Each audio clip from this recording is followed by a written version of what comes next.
everyone, and welcome back to the channel. It's another hot day today here in southern Tennessee, and I think we have the perfect project. Now, the past few summers when we've been working on this, it has been hot. Some days when we're working inside, it's felt like a hot attic inside. And this year has been a little bit different. We finally installed our rock wool insulation, and we also connected to power. And because of that, we've been able to run two 8,000 BTU window air conditioning units and keep the house cool all summer long. But it's been at a cost. I have a utility bill now, and it's been going up over $100 a month. So that's where this comes in. Back when the tornado passed through, Signature Solar reached out to us, and they wanted to partner up with us and help us out. And this is the first of the projects we're going to be doing with them. This is the EG4 24,000 BTU hybrid mini split. This has all kinds of great features that we're really excited to talk about. The main thing is that this is a hybrid mini split, so it can take power from the grid, or it also has PV input, so you can plug solar panels directly into it and power it off solar panels. So this is going to be great for efficiency, and we have so much data with our existing system that we're excited to compare it to. So yeah, we're going to talk about this a little more, but for now, let's go clear out a place inside and start installing it. So we decided we want to put our mini split in this nook. Now, originally we were planning on having this nook as a place to put a Murphy hideaway bed. Once we started looking around for places to put our mini split, it seemed like this was the best spot to put it for the downstairs one. It's a nice central area. It's almost like it's made for it. So we're putting the Murphy bed idea on pause, but now we're just thinking about making this more of like a sitting area. We might do some more storage there, put some cushions there, maybe a bookshelf or something. We haven't really settled on an idea yet, but we think this is going to be a good spot right here to put our mini split. So step one is just getting all this stuff out of here. We've been using it as a workbench and storing stuff here, so we need to get it all out.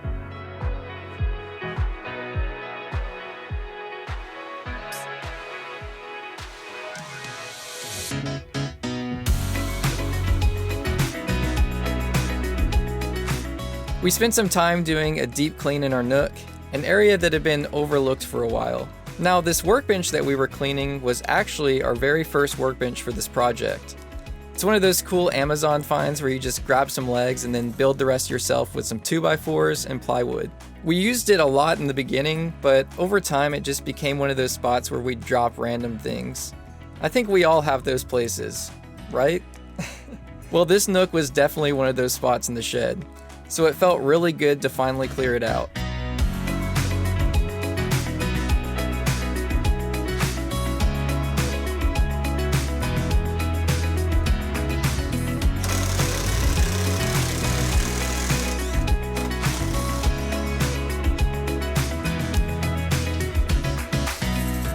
Since we were already pulling everything out, we decided to nail up some sheets of plywood around the nook to get a better feel for the space.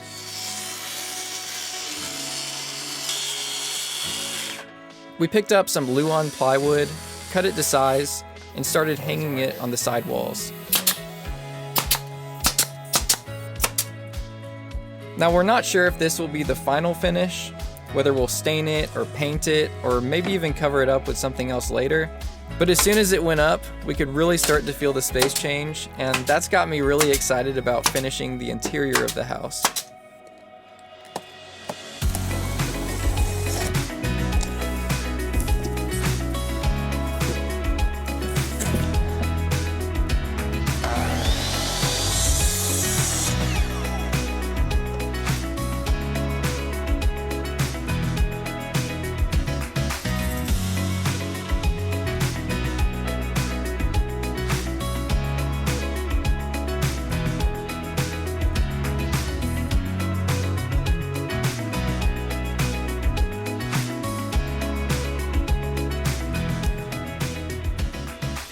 Finally picked a position for our bracket that's going to hold the indoor part of the mini split, and we did bring it just a little bit off the wall here, built this frame just so that when we go to run the lines behind it, there'll be enough space for everything to bend.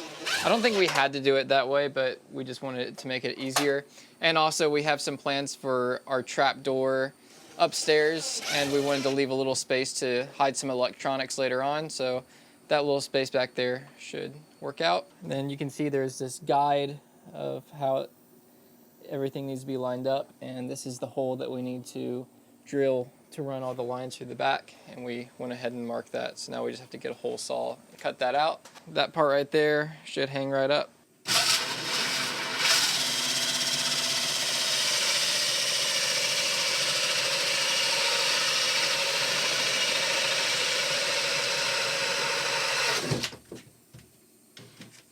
So we're ready to install our indoor unit now. We just have to do a little bit of prep work on this because they packed it down for shipping. So I have to move this drain hose over and then bend out these Freon lines. There you go.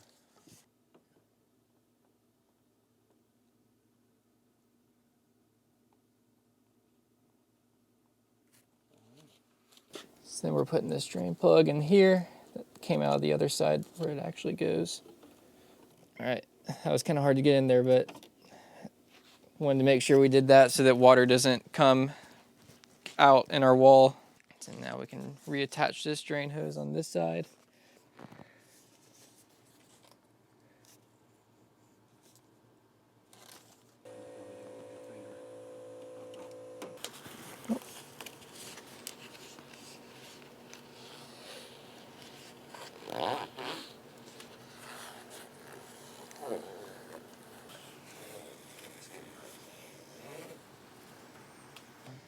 So we passed the signal cable through, and this is the only wiring we have to do on this one.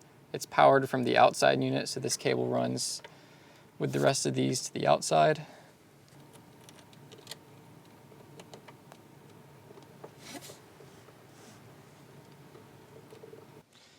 And that's it. It's 4 wires. That was easy.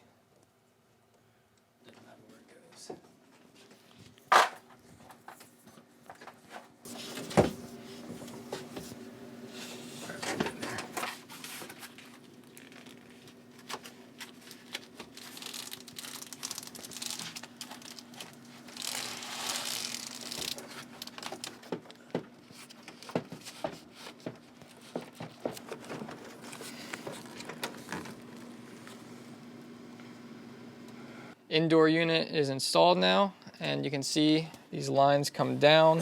We're going down this stud under our stairs, and then now we're going to drill a hole going outside for the outside part of it. All right, so now we're outside. We went through the inside layer of rock wool, through the OSB, through the Tyvek, and now through the outside layer of rock wool. Here we go.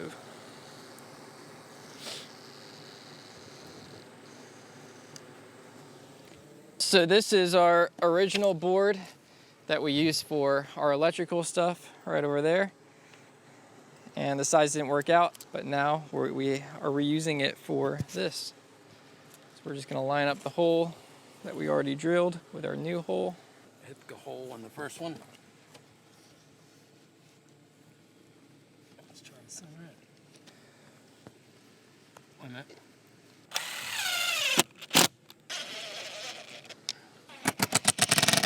Cut all these, this thing up, this come off like a shoebox top.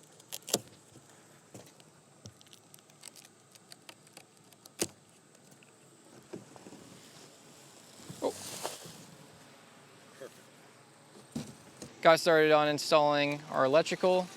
So we went ahead and ran our power, routed the wire, and now we're putting this box on. Okay, well, it's the next day now. It started getting dark on us and we were rushing, and this is not something that we want to rush. So we decided to pause, take a step back for a second. Sometimes we got to do that. So we were just worried about getting this video out, but it's going to be okay. So just to paint an idea of the big picture here, eventually we're gonna have a raised deck out here. So everything right here is gonna be under the deck. And we'll also have siding up, of course. Right now we still haven't put it up, and that's why we're putting this board here, because we just have insulation right here. and we want something solid to attach this to. Now, we had the option of mounting this on the ground, on a slab, or on the wall, and we decided that we want to mount it on the wall. Yesterday, we really wanted to reuse this piece that was left over from we were doing electrical the first time. It was already cut, already stained, already had a hole drilled in it. So we went ahead and put it up, but it turns out after we put it up, with the spacing of this bracket, these refrigerant lines coming out just didn't line up with where they needed to be, and we were trying to make it work, but it just seemed like it wasn't gonna work. And so we decided we're just gonna completely redo this piece altogether, try to make it work right the first time.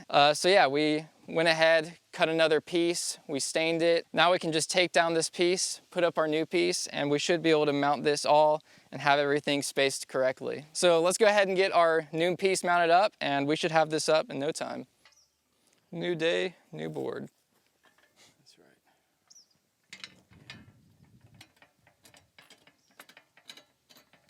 right. You basically have to thread this into... Here. I mean, I tightened this down by accident. Ow. What happened? A sweat bee or something. Oh, and by the way, on these brackets, there were a couple different kinds to choose from. One was just the legs, and the other kind, like the one that Signature Solar makes, has this bar going across, and I'll put a link for it in the description. This is one that we got just because we ran out of time and had to do a one-day delivery. The biggest difference between them, the one with just the legs, you basically have to get the distance correct the first time and mount it directly to the board. But if you get one of these ones with the bar, you can adjust it after the fact to fit the unit perfect. And it also has this level built in, which is pretty nice. But this one just gives us a little bit more flexibility after the fact, and we don't have to get it completely perfect the first time. And so that's why we went with this one. So we figured out about where we want this on here, and we're gonna go put it up and figure out exactly where we want to drill our hole so those refrigerant lines can come in and we don't have to bend them too much and mess with them. Hopefully we can just get them to swoop right in there and have a pretty clean install. That's not too bad.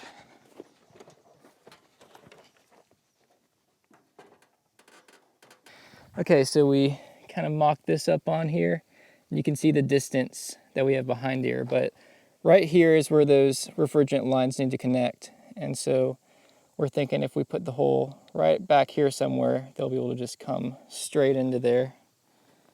All right, we got our hole. Now we just got to put the hole in.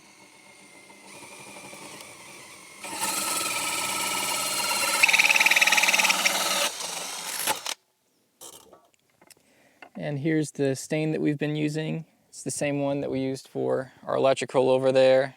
And we really like the way this looks. It's not really black, it's more of like a really dark gray. But it looks nice, and it should help with all the water and weather. I think maybe on remounting this, but maybe not today. We definitely left the slack to be able to do it though. You can just feel the cold air pouring out of there. Level on here, so I should be able to put that on. Of course, we have a rock wool. We're gonna have to shove it in the rock wool, but we gotta get it. Let's get it level first.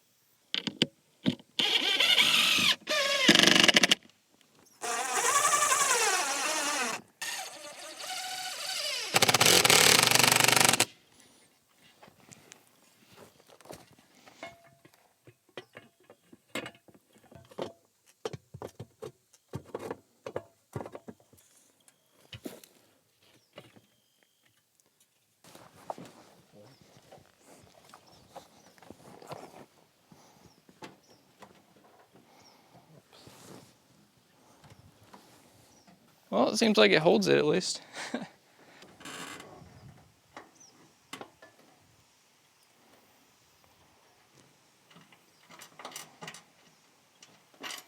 All right, we got it mounted.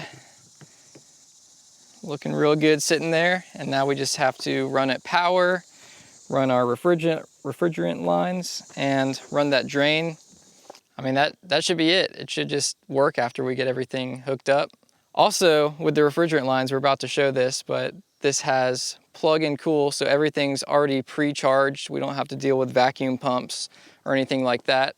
So this is a really good DIY solution, and hopefully it'll just go easy for us and we'll get it all working.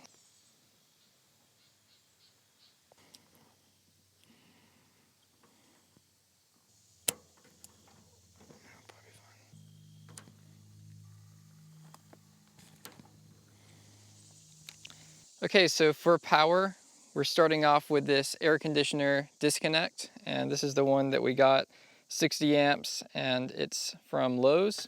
And also this one doesn't have a fuse, it's literally just a on-off switch. From here, we got this whip, and this is a 3-wire whip. Has 2 load wires and 1 ground, and that's it. When we go inside, we're gonna be wiring up from this point to the breaker box to a 20 amp breaker. We're probably gonna relocate this eventually, so for right now, it's kind of a temporary solution. But yeah, really simple, just 3 wires, and then we'll have the signal wire from the inside unit, but that's it. All right, we went ahead and did the rest of the wiring on the outside part. And we had some extra conduit, so we went ahead and ran that just so we'd have a watertight seal. It couldn't be any simpler. It was just hooking up the wires with the screws, and that's it. So nothing complicated. That runs inside and connects directly to the other part. And so now we can start getting this stuff tidied up. We have some tape we're gonna wrap around it, so we wanted to get the length kind of set first. But we'll do that, get our refrigerant lines hooked up, give this some power, and that's it.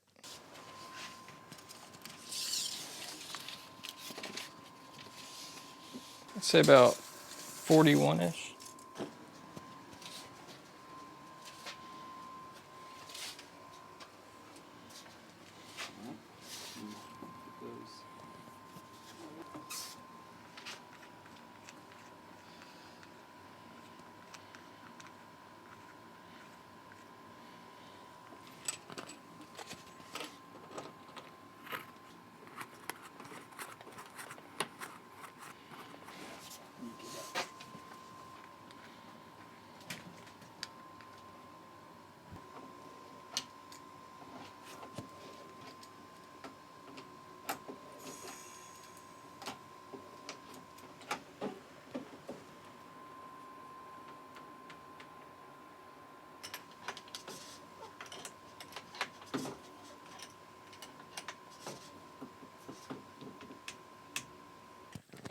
All right, so we're down to the last step.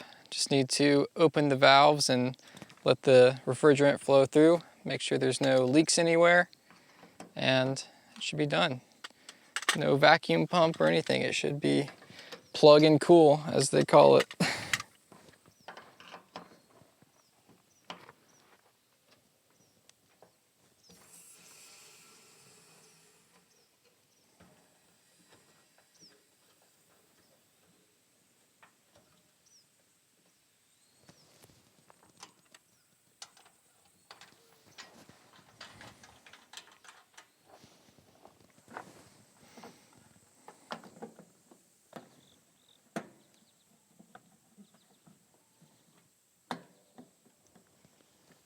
Satisfying peel time.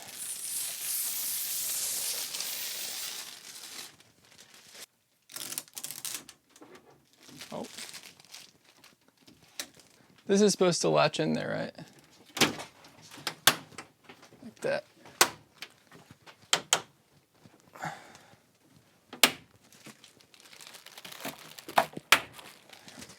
All right, now Dad's turning on the breaker. You do it.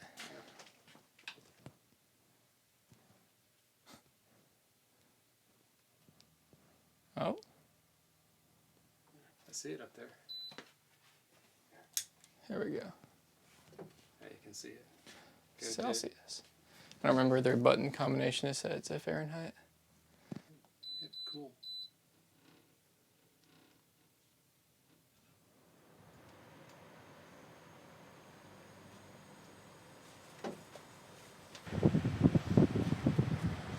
Oh yeah, it's definitely cool. There we go, set to 70. Yeah, it does a little up, down.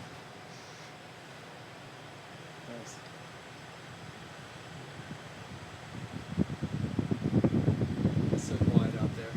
It's quiet. Oh, it's so quiet. Just keeps getting colder. Yeah. All right, so we had to come check it out outside now that it's running. It was starting to get pretty cold inside. We were both kind of feeling like we were going to start to shiver, so definitely works, definitely puts out. And first thoughts, it is just extremely quiet. I'm standing here right next to it, and it's just barely making any noise compared to what we're used to. And I would say overall, this was really easy to install. Probably took us about a few hours of actually installing it. The majority of the time for us was just adapting it to our project, like building this wall right here or the walls inside, moving stuff around. If you're thinking about installing one of these, I wouldn't hesitate on doing it yourself. It was really easy, especially with the pre-charged lines and not having to deal with vacuums or anything. And I've never installed an AC before. Anytime we had questions, we just called Signature Solar. They have an awesome tech support line. We were treated like first class, and it was great installing it overall. Now I'm really excited to get some data on this over the next few weeks. We have a bunch of data from our existing system, and we want to test it over the next few weeks, see how efficient it is. And the thing I'm really excited about that I feel like not enough people are talking about is this right here. These two little ports are solar input. This is crazy that our AC has a PV input, and typically with solar systems, you need a charge controller and batteries, and it's this whole thing just to get some power. But the fact that you can just plug panels directly into this and start getting the benefits of solar, that is really exciting, and we're so excited to test that out. The one thing I was thinking about is the time when you're using AC the most is when the sun is just beating down on your house, really heating it up. And that also happens to be when solar panels work the best. So I think with those two things, we can probably get a pretty efficient system with this. Personally, I want to try to get this thing as efficient as possible, 100% on solar if possible. So we're definitely going to be testing this out a few videos from now. We want to get some data on it, see if it really works. I want to give a big thank you to Signature Solar for sending this out to us. They didn't pay us, but I am now an affiliate with them, so you can click on the link down in the description if you guys want to buy these and help support the channel. So thank you so much to Signature Solar, and they also sent us some other stuff too that we're going to be testing in some future videos we're really excited about. But yeah, so far everything has been great, and we're excited to keep testing it. But I want to give a big thank you to everyone that has liked and subscribed. And also thank you so much to everyone that's backed us over on Patreon. Really appreciate your support, and we'll see you guys next time.